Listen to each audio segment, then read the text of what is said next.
Assalamualaikum warahmatullahi wabarakatuh. Pada kesempatan ini saya akan membahas materi pedagogik berkaitan dengan konsep penilaian. Langsung saja nomor satu, perhatikan contoh soal hot di bawah. Nah, pertanyaannya manakah indikator soal yang paling tepat untuk soal di atas? Nah, di sini berdasarkan kasus apa yang Anda lakukan untuk mengatasi masalah tersebut. Nah, pilihan yang A di sini adalah siswa dapat menganalisis, berarti salah. Kurang tepat yang B, siswa dapat menyelesaikan permasalahan. Nah, di sini betul. Yang C, siswa dapat menyebutkan. Nah, ini salah. Kemudian yang D, siswa dapat membandingkan juga salah. Yang E, siswa dapat menjelaskan juga salah. Soal nomor 2. Langkah pertama yang harus diperhatikan dalam kegiatan perencanaan penilaian sikap adalah langkah perencanaan penilaian sikap yang pertama adalah menentukan sikap yang akan diamati di sekolah, mengacu pada KI 1 dan KI 2. Yang kedua menentukan indikator sikap. Yang ketiga menyusun format penilaian sikap. Jadi jawaban yang tepat adalah yang C, menentukan sikap yang akan dikembangkan.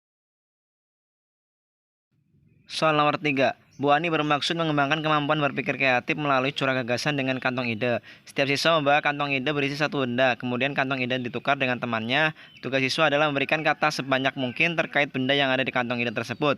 Cara yang digunakan Bu Ani dapat mengembangkan keterampilan berpikir. Jenis pola berpikir yang pertama ada divergen atau lateral atau berpikir kreatif. Itu menggunakan informasi sebanyak mungkin, terkadang yang tidak relevan atau boleh salah, dalam beberapa tahapan untuk memecahkan masalah. Yang kedua ada konvergen atau vertikal atau berpikir analitis.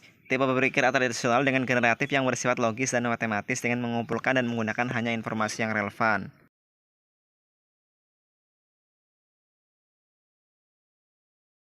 4. Penilaian dalam proses pembelajaran berfungsi sebagai alat untuk mendeteksi kesulitan belajar. Merupakan pengertian dari kita analis jawaban yang A, assessment of learning. Of itu artinya dari. Jadi pembelajarannya setelah pembelajaran selesai seperti UN, US, dan PAS. Yang C, assessment for learning. For itu artinya untuk, artinya selama pembelajaran. Ini untuk perbaikan proses belajar mengajar, memberikan umpan balik, memantau perkembangan siswa, adanya tugas kuis dan presentasi. D, assessment as learning. S itu artinya sebagai. Nah, selama pembelajaran berarti siswa aktif terlibat dalam penilaian. Siswa diberi kesempatan menilai diri sendiri. Jadi adanya penilaian diri, penilaian antar teman. Soal nomor 5. Di antara pernyataan berikut yang benar adalah kita analis jawaban yang A. Penilaian diri dalam penilaian antar teman dilakukan setiap pembelajaran berlangsung, ini salah. Yang B. Penilaian diri dan penilaian antar teman dilakukan jika diperlukan untuk validitas data observasi guru, ini betul. Dalam penilaian sikap ada penilaian utama, ada penunjang. Penilaian utama observasi guru kelas dan observasi guru mata pelajaran. Nah, observasi guru kelas itu dilakukan pada saat pembelajaran, bisa di luar pembelajaran. Observasi guru mata pelajaran dilakukan pada saat pembelajaran, juga di luar pembelajaran. Untuk penilaian sikap penunjang ada penilaian diri dan penilaian antar teman, dilakukan diperlukan guru untuk konfirmasi. Soal nomor 6. Ismail siswa mampu mengurutkan benda dengan mudah berdasarkan ukuran panjang dari yang terpendek sampai dengan yang terpanjang. Namun agak kesulitan menyusun dari yang terpanjang ke yang terpendek. Kemampuan Ismail mengurutkan panjang benda tersebut merupakan kemampuan berpikir pada tahap perkembangan kognitif. Perkembangan kognitif dibagi menjadi yang pertama sensorimotor 0 sampai 2 tahun, cirinya melihat dirinya sebagai makhluk berbeda dari benda sekelilingnya. Yang kedua memandang sesuatu lebih lama. Yang kedua, pra-operasional 2-7 tahun, ciri-cirinya menggunakan simbol atau bahasa tanda, mampu mengumpulkan benda-benda berdasarkan kriteria, dapat mewujudkan ide yang ada di pikirannya. Yang ketiga, operasional konkret 7-11 tahun, mampu mengelompokkan objek atau situasi tertentu dan mengurutkan sesuatu. Kemampuannya dalam mengingat dan berpikir logis juga semakin meningkat, memahami konsep sebab akibat secara rasional dan sistematis. Yang keempat, operasional formal mulai 11 tahun, berpikir abstrak, membuat hipotesis dan menarik kesimpulan. Jadi jawaban yang tepat adalah yang D, operasional konkret. Cirinya ada mengurutkan sesuatu. Soal nomor 7. Daya pembeda pada suatu soal adalah A. Kemampuan suatu butir soal dapat membedakan antara siswa yang telah menguasai dan yang kurang menguasai. Soal nomor 8. Berikut ini merupakan prinsip penilaian yang harus Anda perhatikan dalam melakukan penilaian di kelas Anda, kecuali jawabannya adalah A. Subjektif.